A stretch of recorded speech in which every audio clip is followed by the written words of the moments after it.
यहाँ पर बहुजन मुक्ति पार्टी के द्वारा विधानसभा कप्तानगंज और विधानसभा महादेवा से नामांकन पत्र दाखिल किए। दो प्रत्याशी एक साथ में खड़े हैं। यहाँ पर हम कुछ जानकारी लेना चाहते हैं। इनके माध्यम से आप अपनी क्षेत्र की जनता को क्या संदेश देंगे? इस 2022 के विधानसभा चुनाव में अगर जीतते हैं क्या काम करेंगे? कार्यकर्ता द्वारा माला पहना करके स्वागत किया गया, क्या संदेश देना चाहते हैं सर जी, बताइए। मैं हृदय गौतम, आपका नाम? मैं हृदय गौतम विधानसभा 308 कप्तानगंज से अपना नामांकन पत्र दाखिल किया हूँ। सबसे पहले मैं अपने पिताजी को बहुत बहुत धन्यवाद देना चाहता हूँ कि आपने हमको पढ़ा लिखा करके इस लायक बनाया है कि हम आप लोगों के बीच में आया हूँ। और उस आने के बाद में हमारे राजनीतिक गुरु के रूप में माननीय आर.के. गौतम साहब को बहुत बहुत धन्यवाद, बधाई। आपने हमें कप्तानगंज विधानसभा का प्रत्याशी बनाया, उसके लिए आपको बहुत बहुत धन्यवाद। उसके साथ में हमारे सहयोगी कार्यकर्ता आर.के. आर्तियन जी, बुद्धेश राणा जी, वकील साहब विक्रम जी, राम अवतार पासवान जी एवं जितने हमारे समस्त कार्यकर्ता हैं, चिल्मा बाजार से लेकर के पूरे कप्तानगंज विधानसभा के अंतर्गत एवं साथ साथ बस्ती जनपद के अंतर्गत सबको मैं ये संदेश देना चाहता हूँ, यदि हम बहुजन मुक्ति पार्टी के उम्मीदवार के रूप में आया हूँ और एक जीत हासिल करके आता हूँ तो बहुजन समाज के लोगों का हक और अधिकार जो वंचित समाज है उसको दिलाने के लिए हम लोग तत्पर रहेंगे, ये मैं कहना चाहता हूँ। इसी कड़ी में हम जानकारी लेना चाहते हैं आर.के. गौतम जी। सबसे पहले मैं कौन चैनल न्यूज़ चैनल के लोगों को मैं तहे दिल से शुक्रिया अदा करना चाहता हूं कि आपने मेरी आवाज़, जो जनता की आवाज़ है, रिकॉर्ड करने के लिए मैं आपको बहुत बहुत धन्यवाद देता हूं। मैं विधानसभा महादेवा का प्रत्याशी के रूप में फार्म भरा हूं। इसके पीछे बहुजन मुक्ति पार्टी के बनाने के पीछे उद्देश्य है क्योंकि आजकल जितनी भी राजनीतिक पार्टियां हमारी हैं, आज आज़ादी के 70 साल बाद भी हमारे महादेवा के तमाम नेता आए, तमाम नेता गए, लेकिन सभी एक व्यवस्था के पोषक। कोई भी हमारे संविधान के अनुसार काम नहीं कर रहा है, ना वहाँ जाति आधारित जनगणना कराने की बात करता है, ना उनको हिस्सेदारी की जितनी जिसकी संख्या हो उतनी उसकी हिस्सेदारी दिया जाए। तो बहुजन मुक्ति पार्टी सबसे पहले अगर भारत का संविधान लागू कराने के लिए बहुजन मुक्ति पार्टी बनाई गई है, क्योंकि भारत में लोकतंत्र ख़त्म कर दिया गया है। यहाँ पर हमें लोकतंत्र अगर बचाना है तो सभी बस्ती जनपद के सभी विधानसभा के जनता से अपील करते हैं कि बहुजन मुक्ति पार्टी जो बहुजनों के 85% लोगों को हक अधिकार देने के लिए लड़ाई लड़ रही है, उसको आप सत्ता में भेजें। अगर अपने आने वाले पीढ़ी को, अपने आने वाले बच्चे को बचाना चाहते हैं तो यह काम करेंगे। ये केवल मेरा अकेला नहीं है, आपका है, क्योंकि जितनी भी राजनीतिक पार्टियां आपने देखा है सब मनवाती विचार के पोषक हैं। कोई भी ऐसा नहीं है, कोई भी नेता हमको बता दे कि तुम मनवादी नहीं हो। मैं उस मनवाद का विरोध करता हूं जो असमानता का वातावरण पैदा किया हुआ है, गरीबी अमीरी का, छुआछूत का, ये भेदभाव पैदा किया हुआ है। हम तो समतावादी तथागत गौतम बुद्ध, बाबा साहब डॉक्टर अंबेडकर, पेरियार रामास्वामी, छत्रपति साहू जी महाराज के विचारधारा को लेकर के चलने वाली ये बहुजन मुक्ति पार्टी पार्टी नहीं है, बहुजनों के मुक्ति का, आज़ादी का आंदोलन है। अगर हमारे बहुजन समाज के लोग 85% ये मानते हैं कि हम आज़ाद हैं, कोई बात नहीं है, तुम्हारा बच्चा पढ़ रहा है, तुम्हारी डॉक्टरी हो रही है, गरीबों की सब कुछ हो रहा है, अगर हो रहा है तो ठीक है, अगर नहीं हो रहा है तो इनको लात मारना होगा। और ईवीएम जो सबसे बड़ा खतरनाक षड्यंत्र आया है, ईवीएम का विरोध करना होगा।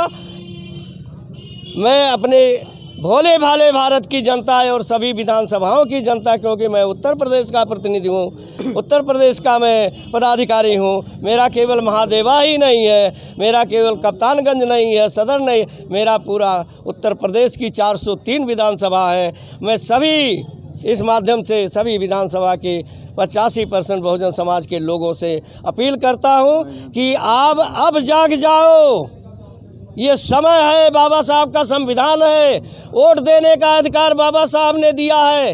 राजा और रानी को एक रंक को, एक मेहतरानी को और एक रानी को एक अधिकार दिया है। यही मनवादी व्यवस्था को बहुत तकलीफ होती है, इसलिए ये वोट का अधिकार ख़त्म करना चाहते हैं। आपके एनसीआर और सीएआर हम लोग को कहते हो ये नई पार्टी है, वोट कटवा है, बहुत लोग कहते हैं, लेकिन एनसीआर किसने रुकवाया भारत में? एनसीआर जानते हो क्या है? आपको वोट देने का अधिकार ख़त्म करने का कानून है, ये मोदी और अमित शाह का है। एनसीआर एनआरसी हमने रोका।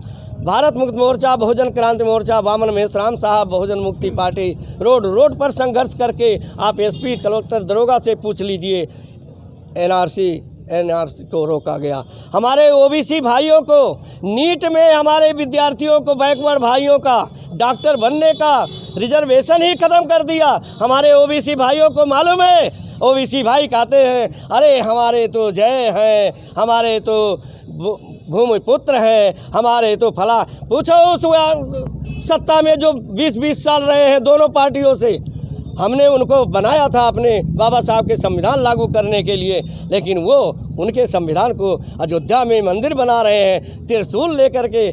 क्या गद्दारी कर रहे हो आप बाबा साहब अम्बेडकर के साथ, संविधान के साथ? एक तरफ इस त्रिशूल लेकर के खड़ी होते हो और एक तरफ बाबा साहब का नाम लेते हो, दोगलापन करते हो। ये जनता को हमारे कब समझ में आएगा? परशुराम क्या था उसके बारे में मालूम है और डॉक्टर अम्बेडकर के बारे में नहीं मालूम है, जिसने तुमको गंदा पानी पीने के लिए बंद किया था।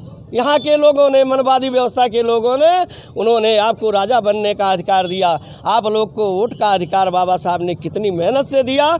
कोई भी गांधी, नेहरू और ये सब कोई नहीं चाहता था कि किसी गरीबों को वोट देने का अधिकार मिले। बाबा साहब अम्बेडकर ने अपनी बाजी लगा करके उन्होंने कहा कि जब तक हमारे सभी मजलूमों को वोट का अधिकार नहीं होगा, बहनों का अधिकार नहीं होगा, तब तक मैं किसी भी संविधान को मानूंगा नहीं। हमारे लोगों को वोट का अधिकार मिला तो अब ये राजा बनाते हैं उनको जो पैसा देता है। अरे बाबा साहब ने कहा था, कांशीराम साहब कहे थे कि वोट बेचना अपनी इज्जत को बेचना है, वोट मत बेचना। अगर कोई वोट बेचेगा, खरीदेगा, पैसा ले लेना उन बेईमानों से, लेकिन वोट मत देना। लेकिन हमारे लोग तो इतने ईमानदार हैं, कहते अरे पैसा दिए भाई, नमक हरामी नहीं। अरे वो 5 साल अरबों रुपया आपका लूटेगा। जाके देख लो किसी विधायक सांसद को कि उनकी प्रॉपर्टी कितनी थी, अब क्या है, ये देखना होगा। हमारे जनता के लिए नहीं। यही एक स्कूल है, यही सरकारी स्कूल है। आज बच्चे हमारे छोटे छोटे 8 साल के, 10 साल के जाते हैं, उसकी सड़क नहीं बनी, पुल नहीं बना। यही अमहट पर आप देख लो जाकर के। हमसे लोगों ने पूछा क्या विकास? विकास किसका विकास? जहाज बनना, जहाज स्टेशन बनना हमारे गरीब जनता का विकास है। रेल, ये 8 लेन की रोड तुमने बना दिया, विकास विकास। रोड पर लिखा हुआ है बैलगाड़ी नहीं चल सकती है, रिक्शा नहीं चल सकता है, सही बात, इक्का नहीं चल सकता है। क्या चल सकता है? हमारे गरीबों के लिए साइकिल नहीं चल सकती है। 4 लेन बना रहे हो, 8 लेन बना रहे हो। ये मैं पूछना चाहता हूँ जनता से कि ये विकास किसका हो रहा है? विकास हमारे गरीब जनता का होना चाहिए। विकास के लिए शिक्षा पहले ज़रूरी, रोजगार सब दूसरी ज़रूरी, मकान ज़रूरी, दवा ज़रूरी, ये सब चीज़ें हमारे गरीबों को चाहिए। 5 किलो अनाज दे देते हो, मूड पर रख करके हमारी बहन जाती है, खूब खुश रहती है, 5 किलो मिल गया। अरे हमारे लोग मजदूर करने, मेहनत करने वाले लोग हैं, मेहनत करके खाना खाते हैं, भिखारी नहीं है। भिखारी तो वो लोग जो हैं जो हमको आज भिक्षा देने का काम कर रहे हैं। हम इस देश के शासक थे, हम इस देश के शासक हैं। आपको इस देश का शासक बनने के लिए डॉक्टर अम्बेडकर ने अधिकार दिया है। चाहोगे तो 24 घंटे में। हम तो बहुत बड़ा आंदोलन भारत में लंबा हो रहा है। बस 500 करोड़ हमारे मूल निवासी बहुजन समाज के लोग हैं।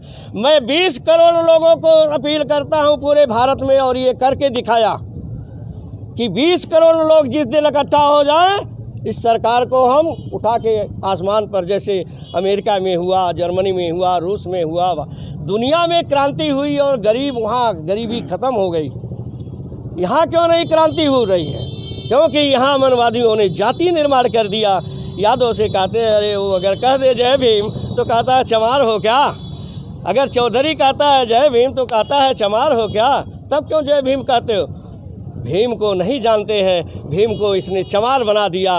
और जिसने हमारे लाखों करोड़ों कर्मचारियों की ज़िंदगी ले लिया, मैं नाम लेकर कह रहा हूँ, अटल बिहारी वाजपेयी पेंशन ख़त्म कर दिया, उसका लोग भारत का सबसे महान नेता बना दिया। आप लोग खुद सोचिए, कर्मचारियों की बुढ़ापे में एक सहारा था, कौन आया इसको बंद किया? हमारे कर्मचारी भाइयों को मालूम है। सारे लोग तो राजनीति करते हैं कि अब की मुलायम, अब की मायावती, अब की चंद्रबाबू, अब की फलाने, अब की भाजपा, अब की ये। अरे एक बात मैं कहा कि चाणक्य एक विद्वान व्यक्ति था, उसने कहा था कि देश का मालिक या राजा वो नहीं हो सकता जिसके पास कोई परिवार नहीं है, बीवी नहीं है, बच्चे नहीं है, उसको शासक बनने का अधिकार नहीं है। साधु सन्यासी को वो क्या जाने बहनों बेटियों का दर्द। हमारी हजारों बेटियों के साथ बलात्कार होता है। हमारे लोग कहते हैं क्राइम कम हो गया, बदमाश घर में घुस गए, दिखाई नहीं दे। अरे जब दरोगा साहब को आपने एसपी साहब को ऑर्डर दे दिया, अगर आप क्राइम आप लिखोगे, क्राइम लिखोगे तो तुमको सस्पेंड कर देंगे। एसपी साहब आदेश दे देते हैं दरोगा जी को कि मामला बहुत कम लिखना। अभी कल की बात है, मेरे यहीं एक सामने 4 बच्चे गरीब के आए थे मुंडरवा क्षेत्र के, उनके चारों बच्चों को एक पंडित ने मार करके उसकी जवान बेटी का गला काट दिया था, गाल काट दिया था, और पुलिस ने FIR यहीं दरोगा ने नहीं लिखा, उल्टे उसके बाप को बंद कर दिया। ये है, कहते हैं क्राइम नहीं, बिल्कुल एकदम वो है ये क्राइम। क्राइम जब देखोगे उसके न्याय करोगे तब ना। उस बच्ची को मैंने न्याय के लिए कहा है, वादा किया है कि हम तुमको न्याय दिलाएंगे, उसके लिए हमको चाहे कोई गोली मार देगा, मुझे डरने वाला नहीं। मैंने CO से बात किया, CO ने तुरंत कहा सर मैं बात करता हूँ, एकदम लाइव कास्ट हुआ। CO ने कहा, दरोगा ने कहा कि साहब उस लड़के को लोगों ने बांध दिया था, बाभन के लड़के को पेड़ में बांध के मारा था, हमने घर के अंदर बांध करके। हमने कहा कि दरोगा जी वो घर के अंदर उस लड़के के साथ छेड़खानी कर रहा था, उसके परिवार के लोगों ने केवल बांधा था, उसका गला नहीं काटा ना। और आप मौके पर पहुंच गए, दोनों बचा लिए। जुल्म उसने किया और आप उसके बाप को, उसकी बेटी के साथ छेड़खानी किया, उसको आप सजा दे दें। ये है, लोग कहते हैं जुर्म खत्म हो गया। आज भी रोज आए दिन ऐसे केस आ रहे हैं खाली हमारे। तो ठीक है सर, बहुत बहुत धन्यवाद आपको, आपने इतना समय हमें दिया बोलने के लिए। क्या करें साहब, बहुत दुख है।